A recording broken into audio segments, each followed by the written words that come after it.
Zoe Kravitz a sauvé Channing Tatum. Après avoir échoué publiquement dans sa vie personnelle et sa carrière, Tatum ne pensait pas que quelqu'un pourrait vraiment le comprendre et le chérir. Mais Zoe l'a fait. Channing était habitué au fait que personne ne le comprenait, même lorsqu'il était enfant.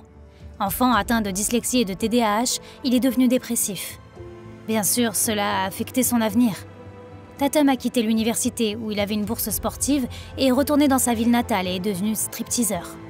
Pour beaucoup de gens, ce serait la fin de l'histoire, mais pour Channing Tatum, ce n'était que le début. Ce type de travail est assez courant pour un aspirant acteur, et aujourd'hui il fait partie de l'histoire de Channing, qu'il a ensuite utilisé dans sa franchise la plus célèbre, Magic Mike. La danse l'a également aidé à trouver l'amour, puisqu'il a rencontré sa désormais ex-femme Jenna Dewan sur le plateau de Step Up. Tout semblait parfait, le mariage, le bébé, la famille heureuse, la célébrité. Mais Channing enchaîne les films, n'est presque plus à la maison et rêve de faire son propre film. Il a passé 4 ans à travailler sur le film de super-héros Gambit. Mais le studio ne voulait pas de quelqu'un sans expérience dans le fauteuil du réalisateur. Hélas, ce n'était pas son seul problème. Malgré ses problèmes de santé mentale, Tatum a déclaré en 2013 qu'il avait un rapport négatif avec les pilules. Je réussissais mieux à l'école quand j'en prenais, mais ça faisait de moi un zombie. Vous devenez obsessionnel. Pour aggraver les choses, après 10 ans de bonheur conjugal apparent, Jenna a révélé dans une interview que le couple avait des problèmes. Et les proches ont commencé à dire que les deux semblaient plus être des amis que des amants. Le couple a annoncé sa rupture 1 mois plus tard. Un divorce épuisant sur le plan émotionnel, l'attention non-stop des médias et la pression des fans étaient difficiles à gérer. Mais il y a plus. La même année, l'amie d'enfance de Channing, Corey Vaughn, décède. Cela a tellement touché l'acteur que malgré son divorce, Jenna Dewan a même exprimé son soutien sur Instagram. RIP Corey, tout l'amour du monde à sa famille en ce moment. Channing a décidé de faire une pause dans sa carrière, de se reposer et de prendre soin de lui. Tant de choses lui ont été jetées à la figure qu'il avait besoin de retrouver un peu de bonheur. Et cela incluait de plonger rapidement dans une nouvelle relation avec Jessie J. C'était assez confus cependant car le couple était par intermittence.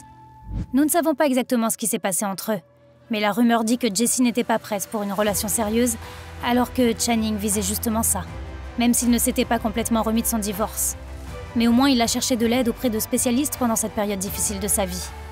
I was just in therapy yesterday. Yeah, I'm in therapy. Whatever, everybody should be in therapy.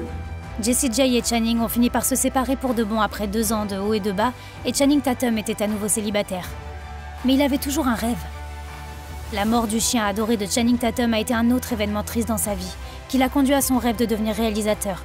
Elle lui a inspiré la création du film Dog. Suite à cela, Zoe Kravitz a surgi dans sa vie en lui proposant de jouer dans son premier film en tant que réalisatrice, Pussy Island. Channing Tatum n'est pas le choix le plus évident, n'est-ce pas? Mais il n'y avait pas d'autre option pour Zoe. Elle pensait à Channing pendant qu'elle travaillait sur le personnage. Il est facile de croire que les deux se sont rapidement entendus. Après tout, qui d'autre pourrait comprendre un réalisateur en herbe si ce n'est un autre réalisateur? Channing et Zoe n'ont jamais confirmé publiquement leur relation, et encore moins donné d'interviews. Mais il y a de nombreuses preuves qu'ils sont ensemble. Nous avons vu des photos paparazzi du couple depuis 1 an et demi maintenant. De plus, Tatum a réussi à se lier d'amitié avec le père de Zoé, Lenny Kravitz, et avec son beau-père, Jason Momoa. Il fait donc désormais partie de l'une des familles les plus fascinantes et les plus farfelues d'Hollywood. Jason Momoa a récemment posté une photo avec Channing Tatum sur son compte Instagram et ajouté une légende très intrigante. Tellement excité, à Channing Tatum et moi sommes en route pour voir notre Zozo. N'est-ce pas la confirmation que Channing et Zoé sont ensemble? Même si Channing Tatum a traversé une période difficile après son divorce et qu'il a traversé beaucoup de mauvaises choses, il va bien maintenant. Il a trouvé une personne qui n'a pas craqué pour son physique mais qui le chérit pour ce qu'il est. Il a réalisé son rêve de faire un film et semble être vraiment heureux. Le bonheur viendra, si vous gardez espoir.